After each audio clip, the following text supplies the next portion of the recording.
নমস্কার বন্ধুরা, বাঙালির স্বাদে সবাইকে সুস্বাগতম। আজকে সম্পূর্ণ নিরামিষভাবে একটি রেসিপি, পটলের মালাইকারি। নিরামিষ দিনে তোমরাও বানিয়ে দেখতে পারো, অসাধারণ হবে খেতে। প্রথমে নারকেল কুড়িয়ে নেব, তারপরে জল মিশিয়ে দুধ বার করে নেব। তারপরে পটলের খোসা ছাড়িয়ে ভালো করে ধুয়ে লবণ হলুদ মাখিয়ে রাখবো।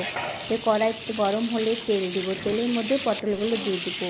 পটলগুলো লাল লাল করে ভেজে উঠিয়ে নেব অন্য পাত্রে। এবার ওই তেলের মধ্যে জিরা, শুকনো লঙ্কা, তেজপাতা ফোড়ন দেবো। তারপর একটু হিং ফোড়ন দেবো, দিয়ে ভালো করে ফোড়নটা নাড়াচাড়া হয়ে গেলে জিরা, আদা, কাঁচা লঙ্কা বেটে রাখা মশলাটা দিয়ে দেবো। তারপর লবণ, সামান্য পরিমাণ হলুদ, লঙ্কার গুঁড়ো, কাশ্মীরি লঙ্কার গুঁড়ো, তারপরে একটু গরম মশলা গুঁড়ো, লাস্টে চিনি মিশিয়ে ভালো করে মশলাটা কষে নেব।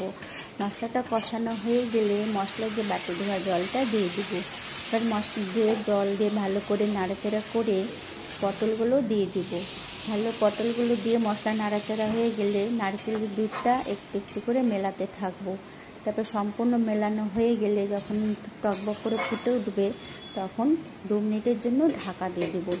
2 মিনিট হয়ে গেলে ঢাকনা খুলে দেখো আমাদের পটলের মালাইকারিটা হয়ে গেছে। নামানোর আগে একটু ঘি মিশিয়ে নামিয়ে নেব। আমাদের পটলের মালাইকারি তৈরি।